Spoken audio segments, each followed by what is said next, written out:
Bodo latest update बयखौबो बरायबाय। गिबिनि update दङ। दिनै फुङावनो भेक्सिन लायो गाहाय मन्थ्रि मदिया। दिनैनिफ्राय कोविड भेक्सिन होनायनि नैथि खोलोबा जागायबाय। फुङावनो गोदोनायाव बिहु फालि लानानै भेक्सिन लायो गाहाय मन्थ्रि मदिया।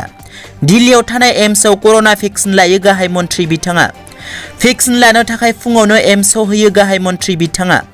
टुइटार एकाउन्टनि गेजेरजों फट' शेयार खालामनानै भेक्सिन लानायनि बागै रायजोफोरनो फोरमायो गाहाय मन्थ्रि मदिया। नैथियाव दङ राकेश ब्रह्मआ बुंदों हाग्रामा महिलारिया जाख्ल'नाय आरो थगायनायखौ खोमानो थाखाय BTC सेक्रेटारियाव थानाय फाइलफोरखौ खावखोमादों। BTRनि 24 नं मुसलपुर बियाबनि मावफुं सोद्रोमा राकेश ब्रह्मआ खौरांगिरिनि सिगाङाव बुङो दि थांनाय जोंनि BTC सरकार जानायनि उनावनो हाग्रामा बिथाङा सिखावनि मोनसे लामा लादों। बे जाहैबाय BTCआव करप्सन गोनां फाइल माखासेखौ बिथाङा खावनानै गावनि न' सोनानै लानायनि मोनसे बेबस्था लादों आरो जोंनि सरकार फैयैनि आगोलावनो बिथाङा बे खामानिखौ मावजोबदोंमोन। किसुमान आमला बिखयाफोरखौ पिदिं खालामनानै बे बाथ्राखौ जों मिथिनो मोन्दों। बिथाङा जे रोखोमनि जोंनि BTCनि रायजो राजाखौ रायखस बादि जाख्लबनायनि मोनसे बेबस्था लादोंमोन बेखौ जों बिथांखौ डाइरेक्टलि बुंनो नागिरदों। बेबादि हाबानिफ्राय बिथाङा गोजानाव थाथों आरो रायजोखौ सिगिनानै भट लानाय, अमा जाहोनानै भट लानाय बेफोरबायदि खामानिखौ जाहाथे बिथाङा गारथोंसै। जोबथायाव बिथाङा बुंबावो दि दोनखुमानाय फाइलफोरखौ न' सिङाव बा पातालाव जावफुनानै दोनदोंब्लाबो बेफोर फाइलखौ जों नागिरखागोन।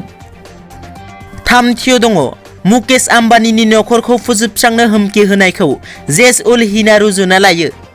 महाराष्ट्रनि मुम्बाइ सहराव थानाय मुकेश आम्बानीनि नखरनि लांगोनायाव बेरफ्रुग्रा मुवाफोरजों बुंफबनाय गंसे स्कर्पिय' कार लाखिनाय जाथायखौ लानानै जेस उल हिन मुंनि मोनसे दोलोआ दायनिगिरि महरै बिबान रुजुना लादों। मख'नो गोनांदि महाराष्ट्रनि मुम्बाइ सहराव थानाय मुकेश आम्बानीनि एन्टिलिया बांलानि लांगोनायाव बेरफ्रुग्रा मुवाफोरजों बुंफबनाय गंसे स्कर्पिय' कारजों लोगोसे आम्बानीनि नखरखौ फोजोबस्रांनो हुमखि होनाय जाथायनि दायनिगिरि बिबानखौ जेस उल हिन मुंनि मोनसे दोलोआ टेलिग्रामनि गेजेरजों फोरमायना लादों। ब्रैथियाव दङ बिना गयारिया बुंदों BPF हानजाया फेलार जानाय लामायाव आगान होबाय। हाग्रामा महिलारि दैदेननाय BPF राजखान्थि हानजाया जानो गोनां बिधान सभा बिसायख'थियाव महाजोनजों लोगो लाना बिसायख'थि गेलेनो फोसावनायनि उनाव UPPL आइजो गांखंनि आफादगिरि बिना गयारिया गावनि अफिसियेल फेसबुक पेजनि गेजेरजों BPF हानजाखौ गोख्रों रावजों सोंखारिनाय नुनो मोन्दों।